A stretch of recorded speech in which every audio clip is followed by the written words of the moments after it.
d'être présent pour cette nouvelle vidéo sur ma chaîne Des livres dans mon cœur.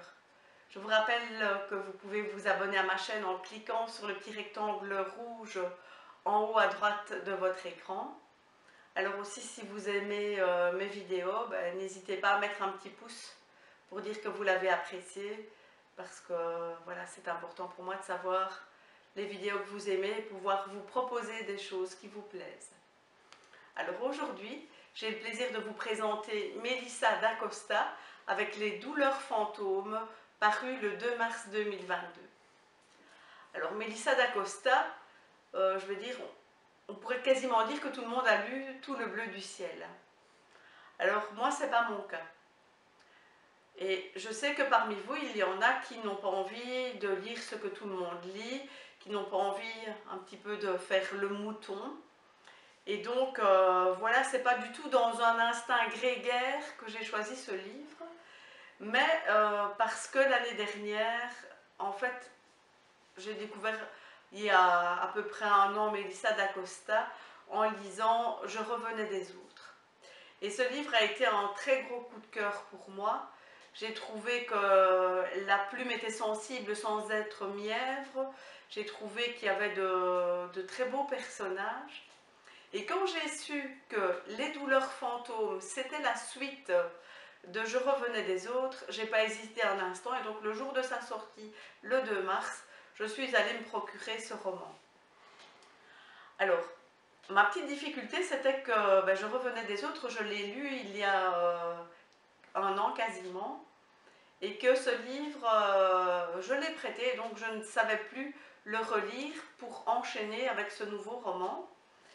Et donc, je me suis plongée dedans sans plus me souvenir nécessairement de tous les détails de l'histoire précédente. Mais j'ai trouvé que finalement, par petites touches, Melissa d'Acosta nous rappelait un peu le passé et qu'elle, finalement, elle arrivait à faire renaître en moi des émotions que j'avais ressenties à la lecture précédente. Et les souvenirs sont revenus un petit peu comme des bouffées de souvenirs, comme si c'était un peu des souvenirs personnels, et j'ai trouvé ça assez interpellant de voir finalement que Je revenais des autres avait laissé comme ça une empreinte chez moi aussi importante. Alors, les personnages ici, ils sont toujours aussi touchants. Il y a de nouveaux personnages aussi auxquels on va s'attacher. Et donc, on va voir un petit peu ce que le passé a laissé aussi chez eux, et pas seulement chez les lecteurs. Et donc, les douleurs fantômes dont Melissa d'Acosta nous parle, elle nous explique que ce sont les douleurs qu'on peut ressentir quand on a amputé un membre à quelqu'un. Il ressent des douleurs à un endroit où il n'a plus son membre, mais où le membre se trouvait précédemment.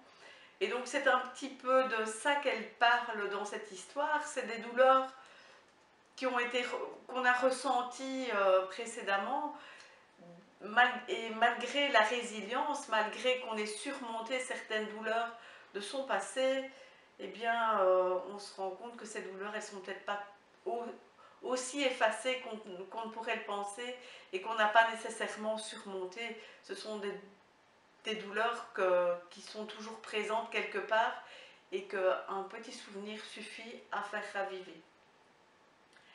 Et donc, dans ce roman, je dirais qu'on est à peu près à la moitié du roman, quand moi, j'ai une idée de l'issue du roman, et même peut-être, comme j'ai eu dans le premier roman, l'espoir que le roman se termine de la façon dont je le souhaitais.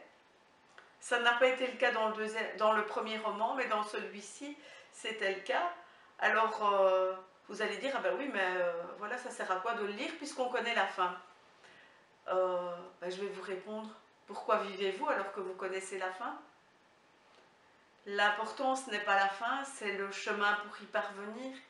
Et donc, je trouve que c'est un roman attachant, touchant, et qui vaut vraiment la peine d'être lu jusqu'au bout. Et voilà, moi maintenant, je suis une inconditionnelle de Melissa d'Acosta, comme je suis une inconditionnelle d'Agnès Martin-Lugan. Et même si c'est une auteure voilà, très, très suivie, voilà, je ne vais pas m'en priver. Je vais beaucoup dans l'auto-édition, mais puisque voilà, il y a aussi des auteurs édités que j'aime beaucoup, je ne m'en prive pas et je ne voudrais pas vous priver de la possibilité de les découvrir quand ils sont très bien. Alors je vous rappelle donc le titre de ce roman, Les douleurs fantômes, paru le 2 mars 2022. C'est la suite de Je revenais des autres. Alors en attendant une prochaine vidéo, surtout, lisez